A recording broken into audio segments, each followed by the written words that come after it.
Welcome to Westmoreland Community Connections, a look at issues and happenings on Classic Hits 107.1 WHJB. Here now is your host, Chad Amond, President and CEO of the Westmoreland County Chamber of Commerce. Hello and welcome to Westmoreland Community Connections. I'm your host, Chad Amond, President of the Westmoreland County Chamber of Commerce.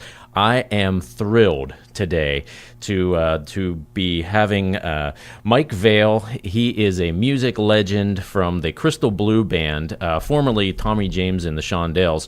If you're listening to the show and you're saying, I think I may have heard that name before. Mike Vale is a music legend, and he has been a part of some of the most famous songs that you can imagine. I Think We're Alone Now, Hanky Panky, Crimson and Clover, Sweet Cherry Wine, Crystal Blue Persuasion, Mony Mony, the list goes on. Mike, thanks very much for being on the show. Our pleasure. You're even impressing me with that list of songs. I didn't know we had that many. Good to be here, Chad.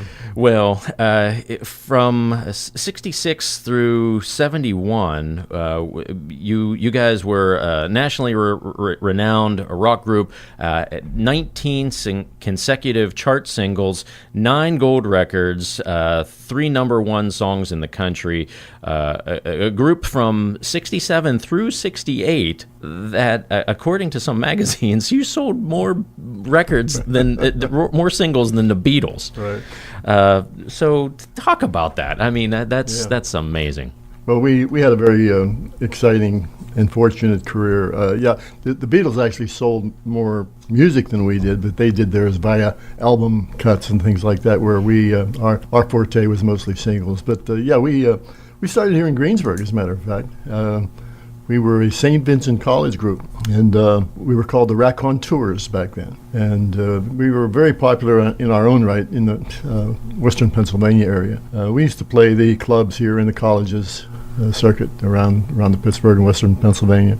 And one of the places we played was a place in Greensburg that's no longer there called the Thunderbird Lounge. It was a hangout down just south of where the Palace Theater is now, a couple blocks south of that.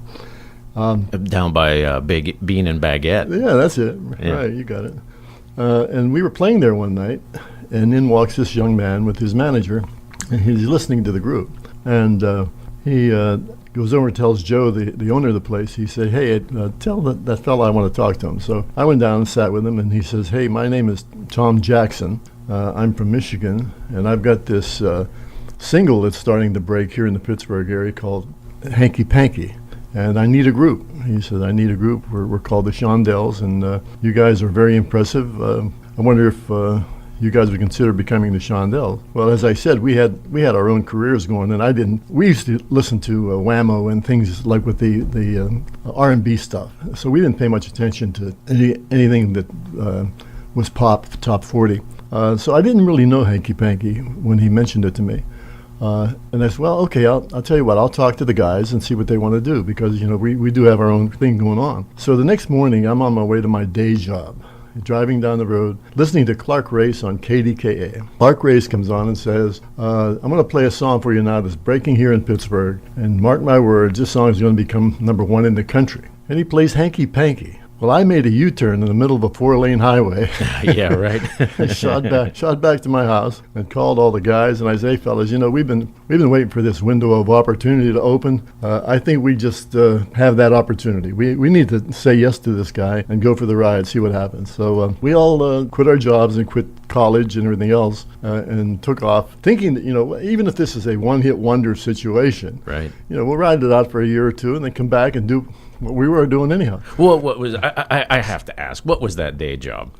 I was studying to be a mechanical engineer. Oh, right. And so I was going to school for that purpose, and also I was working in a machine shop just to get that hands-on experience to complement my engineering profession. And the other guys were all students at St. Vincent, so that was their day job. Well, I think that was a pretty good decision, right? It worked out very well, yeah. Well, I understand whenever you guys ended up singing with, what was it, Roulette Records out of New York and signed on for more than maybe you bargained for. Can we talk about this? I'm not gonna. I'm worried that whenever I start my car, whenever we leave this taping, it's not gonna blow up, right? Because the Roulette Records was affiliated with the mafia, and I'm sure you probably didn't know that when you signed on, but you got to tell that story. It was a wild ride too.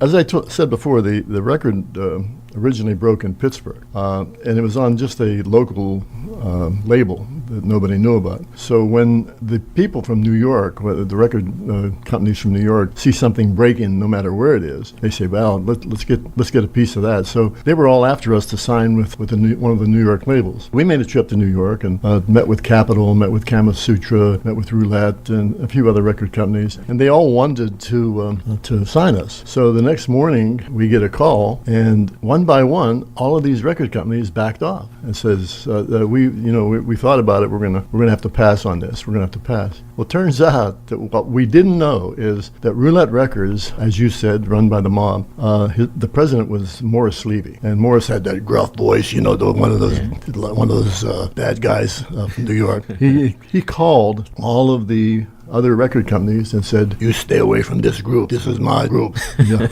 And they all backed off, and we didn't know why. And later on, we find out why, because he yielded that kind of power. And so we ended up signing with a mob-related company who used to intimidate the heck out of us. I mean, we'd be in the office to talk business, music business, and then would walk these strong-arm guys with guns held to their side, or billy clubs, and we had to tiptoe around a lot of these situations we were in. So and I'll tell you one story that was typical of what we went through. When the mobs would fight each other, the different families, we were part of the Gambino family. Okay. When they would fight each other, if they couldn't hit each other, they would hit the cash cow of the other guy. In other words, whatever was making that guy money, they would go after that. We were the cash cow. Yeah, right. For roulette. So we ended up getting shipped out of town on occasion for a week at a time, wondering what in the world's going on. And they'd say, we're gonna send you out of town for. We'd think, well, okay, we're going to promote, or we're going to do this and do that. Turns out they were hiding us. Right. And later on, when we found out the truth, it just scared the heck out of us. So they made you an offer that you couldn't refuse, right? Yeah, that's right. Well, you're listening to Westmoreland Community Connections on Hometown Classic Hits 107.1 WHJB. I'm your host, Chad Amond, president of the Westmoreland County Chamber of Commerce. We are pleased to have music legend Mike Vale from the Crystal Blue Band, formerly Tommy James and the Shondells. Mike, let's make sure we're letting the listeners know that you and the Crystal Blue Band are going to be performing at the Palace Theater on Saturday, August the 4th at 7:30. There are going to be opening guests, Johnny Angel and the Halos, and Terry Brock, who was a former singer with Kansas. If you're interested in going to the show, and I'm telling you, if you're not interested, you are not making your good decisions, because you need to go to this show. You can buy the tickets at thepalacetheater.org. Tickets range from $29 to $73. If you want to sit in the opera seats, you want to be the first class guy, you can get those opera seats. But if you just want to come and listen to the music, songs like I Think We're Alone Now, Hanky Panky, Crimson and Clover, Crystal Blue Persuasion, and Moni Moni, some of the biggest hits that our nation has ever seen. You can jump on to thepalacetheater.org or call the box office at 724-836-8000. Mike, I want to know, whenever you guys you made that U-turn to make sure that you were connecting with becoming the Shondells, but you guys were, I guess, strictly artists at that time. But then, how did you become songwriters and more of the deeper digging into the music business? Well, we were actually songwriters before we were with the Shondells. The Raconteurs, prior to meeting Tommy, had already written songs, and we were just looking for that opportunity to make a few bucks and record them. So we did have some experience at that. But the real motivating factor was that back in those days, prior to the Beatles, artists were artists, songwriters were songwriters, producers were producers, and very few ever put it all together. The Beatles started it. And when an artist went to New York like we did, you were at the mercy of the songwriter as to what songs you got, what opportunities you got. They would always pitch their new songs to the biggest stars. Well, we weren't the biggest stars back then. We were the new guys. We just got into town, and they would play a song for us, and a writer would play a song for us and would say, yeah, we want that one. Well, I'm sorry, I promised this to Billy Joe Royal, or some crazy thing like that. So the writing was on the wall that we got to do something, we got to do it fast. So we went into the president's office and we said, look, Morris, we know we've had some success so far, but we think we could do even a better job if you give us the songwriting responsibilities and the production responsibilities. And so we talked him into it, and he gave us a shot. And the first effort that we did was the Crimson and Clover album. And there were actually 4 hit songs that came off of the Crimson and Clover album. Besides the album itself being a bestseller, we had songs like Crystal Blue Persuasion and Crimson and Clover, Do Something to Me, and Sugar on Sunday, and others that all came off of that album. And with that success track, we were able to continue writing and had a lot of success at it. Moni Moni, and just about every hit we had after that, somebody in the group had a piece of the writing. Well, I think Moni Moni, many of the songs, but Moni Moni is a timeless song. I mean, right. Whenever I'll be 44 soon, and we were playing that. We were playing that at our wedding. We were, everybody plays Moni Moni, right? Yeah. And but one of the things is I was amazed to find out how many of other groups have covered your songs. I think you need to share with the listeners some of the other famous groups Sure. that have shared your songs. Yeah, we were fortunate in that regard too. Before I get into that list, you were talking about Moni Moni. Well, an interesting story about Moni Moni is that we had written this rock and roll track. We had gone into the studio and recorded this driving track. As you all know, the drums and the bass and all that on Moni Moni are a real dance track, and people love it to this day. And we knew it was about a girl, but we didn't know what her name was. So one night we're sitting in Tommy James' apartment outside, overlooking the city of New York, and we look up on top of this building, and there's these lights flashing off and on, M-O-N-Y, M-O-N-Y. And we said, that's it. Turns out that the building is the Mutual of New York building. So Moni got her name from the Mutual of New York building. That's how Moni Moni was a good title. So the guy that redid Moni was Billy Idol. Yeah. Billy Idol did that. Joan Jett redid Crimson and Clover, had a big hit with it. Tiffany did I Think We're Alone Now. Santana redid Crystal Blue Persuasion. And there were others too that slip my mind right now, but we had great success with covers.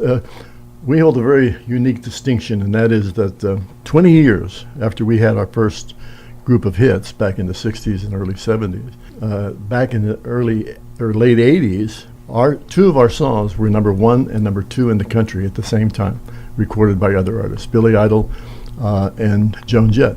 They were 1 and 2 in the country. No one's kidding. ever done that before. Yeah, I can imagine. That's probably never been done before, right? We're talking with Mike Vale, music legend from Westmoreland County, from the Crystal Blue Band, formerly Tommy James and the Shondells. You know all of the songs that he has been a part of. I Think We're Alone Now, Crystal Blue Persuasion, Moni Moni. You're listening to Westmoreland Community Connections on Hometown Classic Hits 107.1 WHJB. We'll be right back after these messages. This is Westmoreland Community Connections on Classic Hits 107.1 WHJB. If you have a suggestion for a topic, or if your nonprofit organization would like to be featured on this program, call us during regular business hours at 724-216-1200. Welcome back. You're listening to Westmoreland Community Connections on Hometown Classic Hits 107.1 WHJB. I'm your host, Chad Amond, president of the Westmoreland County Chamber of Commerce. Our guest today is music legend from Westmoreland County, Mike Vale. Mike is a member of the Crystal Blue Band, formerly Tommy James and the Shondells. I will say this, Mike. Last year, you guys kicked off the Crystal Blue Band in with a concert at the Palace Theater, and I was on board from the beginning, and I told my 10th grade daughter at the time, and I said, yeah, this is going to be pretty cool. And she's like, Dad, I don't know. This is a pretty old band, something, And I said, no, you have to come. And she walked out, and she brought her one of her good friends at the time, and they were like, wow, this was really cool. So August 4th, Saturday, August the 4th at 7:30 p.m. At the Palace Theater, the Crystal Blue Band is going to play again. They are going to have guests, opening acts, Johnny Angel and the Halos, and Terry Brock, who is a former singer with Kansas. If you want to go on and buy tickets at thepalacetheater.org, you can jump on thepalacetheater.org, or you can call the box office at 724-836-8000. Mike, one of the things that is something else, and we were talking about some of the bands that have done your songs, some of the famous bands that have done some of the songs that the Crystal Blue Band singing. Also, what are some of the group hits that were featured in major motion pictures? I know that is a big deal too. Sure. Yeah, we've had, I think at last count, there were 24 major motion pictures that featured our hit songs. Let's see, there was Forrest Gump, Expendables 2, The Nanny Diaries, Zodiac, what else? More recently, 10 Cloverfield Lane. I'm just trying to rack my brain here to come up with others, but there were a mess of them, and most of those were Crystal Blue Persuasion, Crimson and Clover, and Hanky Panky that were featured. Also, We Are Marshall featured one of our songs. And it's just a lot of pride when you're in a movie theater and all of a sudden something you wrote comes up on the screen. And it's so rewarding, but that's not something we anticipated when we first made that U-turn. Yeah, right. Well, it has to be pretty cool whenever you're sitting watching a movie in a theater and they're playing the song that you and your band wrote, right? Right. Another thing is the TV spots. A lot of commercials featuring our songs, and some of the TV shows. Breaking Bad, for instance. A lot of folks think that the Crystal Blue Persuasion is about meth, about drugs, and it's not. But Breaking Bad ran with that theme, and on their last episode, not the more recent one, but the last episode of, I think it was 2 years ago, they played the entire song while the star of the show, forgot his name, was sitting there making a batch of meth. And all that did was strengthen probably. the idea. But what is Crystal Blue Persuasion about? Crystal Blue Persuasion, every song we ever wrote starts with either a phrase, which becomes a title, or it starts with a beat that you like Moni did, or it starts with a melody line, and you say, boy, that's nice, let me put some words to that. Yeah. Crystal Blue Persuasion started with the words, Crystal Blue Persuasion.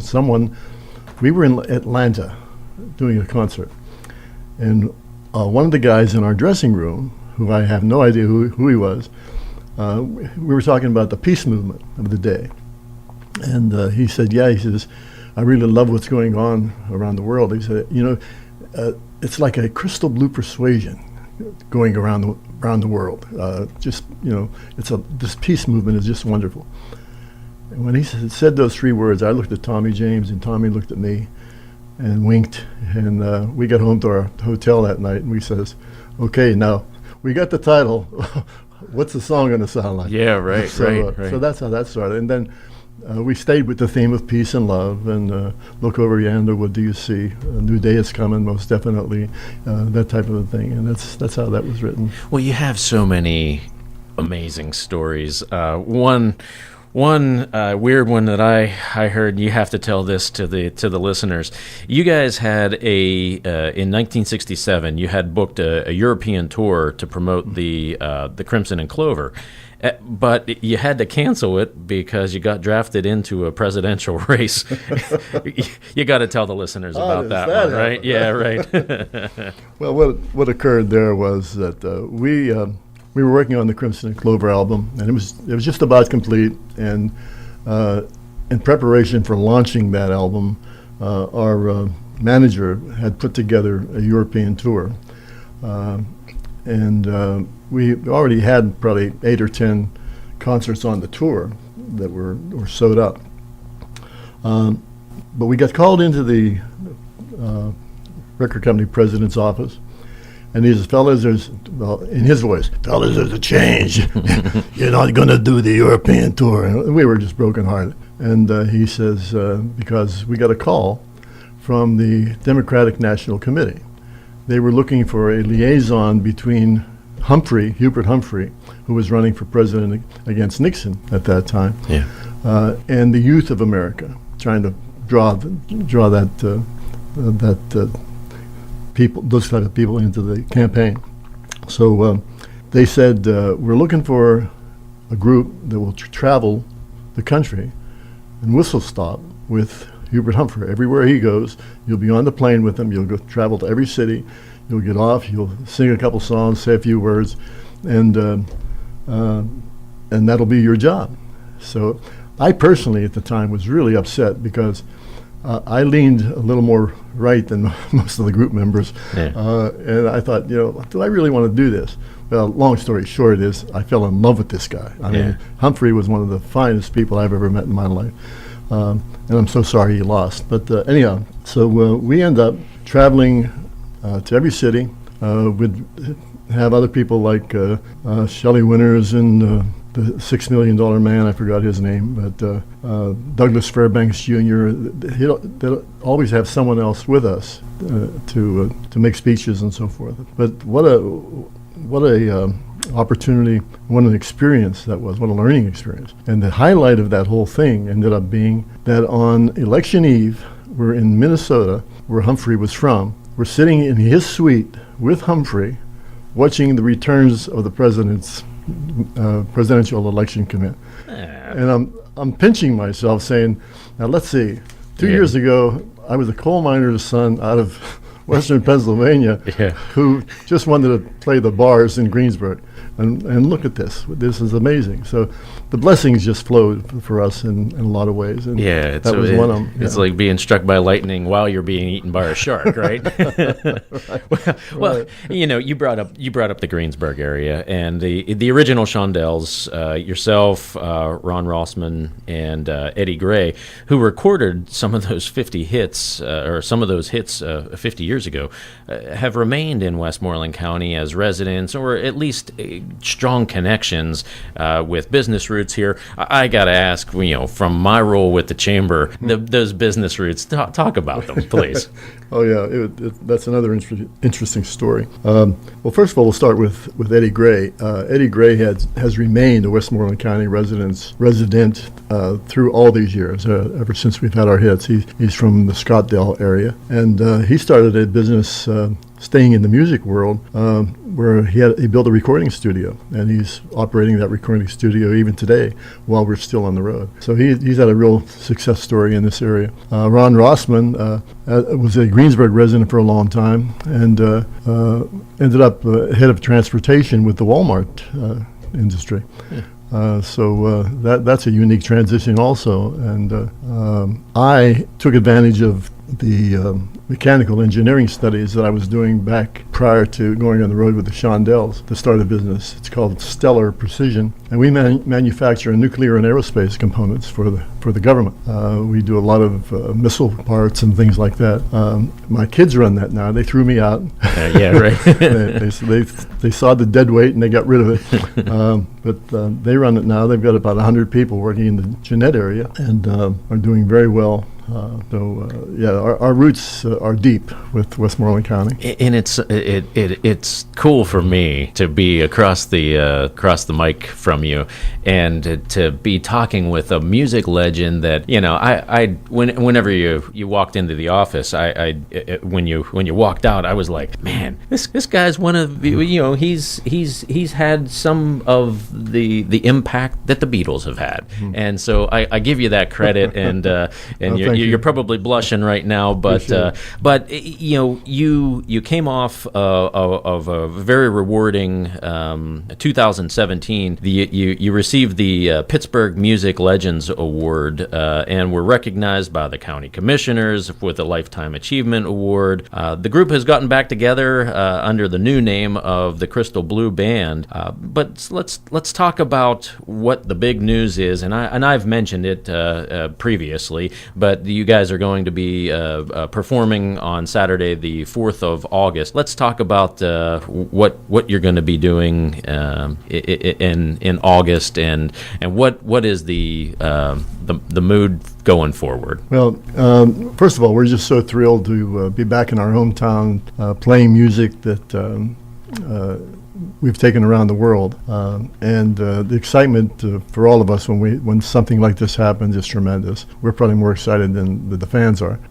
But what drove this, by the way, the reason we got back together, is that I had mentioned the fact that we were all in different businesses for a while, and when I retired from Stellar Precision and gave it over to my kids, I had this desire to go back and play some music, and I thought to myself, my grandchildren, got eight grandchildren, and my great-grandchildren, and I've got 6 of those, have never, ever heard their grandfather do what he did back in the 60s and 70s. Mm-hmm. They've got no way of tying that together, that they can't put it in their minds that what big impact we had on the music industry. So I thought we have got to do something to bring these kids into the fold. Right. So we decided that we're going to start doing concerts again. And when we did our first concert, we had all of our grandkids and great-grandkids in the audience. And it was like magic. They, especially the younger ones, they can't relate to Grandpa playing Moni Moni. It doesn't equate. But grandpas aren't usually cool, right? Well, I had a grandpa who was very cool, but that was the main reason. And I speak not only for myself, but Eddie and Ronnie are in the same situation. None of their family, except for their kids, so when they were very young, and their wives, have ever seen them perform. So that was a driving force. Now, bringing it back to the show coming up at the Palace Theater on August 4th, we're not only going to be doing all of our hits, but we've decided to do something that I wanted to do for a long time, and that is that I get so tired of watching TV and reading the newspaper and watching all these stars, so to speak, bad-mouthing the flag and bad-mouthing the president and bad-mouthing the veterans and everything else. I'm just sick of it. And so I want people to know that there are artists out there who don't feel that way. We have a very deep respect for our servicemen and for the flag. And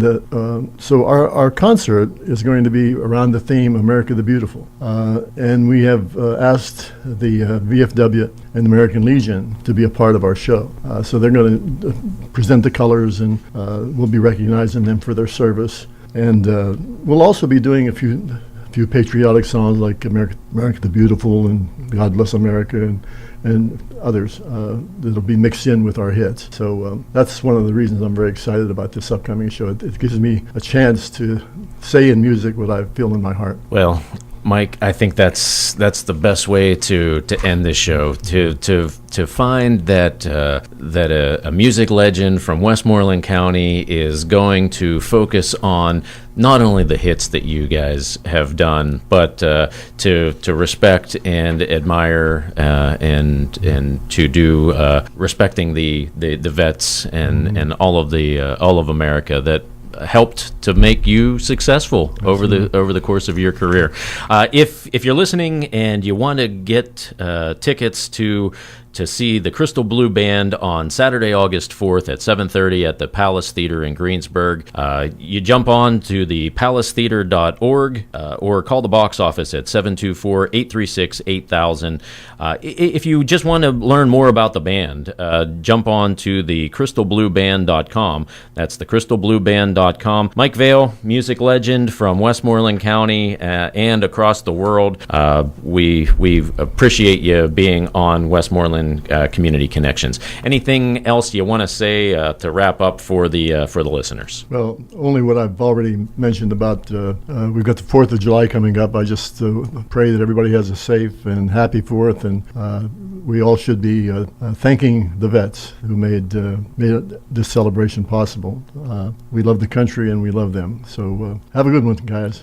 Thank you very much, Mike Vale. Crystal Blue Band, you've been listening to Westmoreland Community Connections on Hometown Classic Hits 107.1 WHJB. Join us next week, same time, same place, for another edition of Westmoreland Community Connections. Thanks for listening, everyone.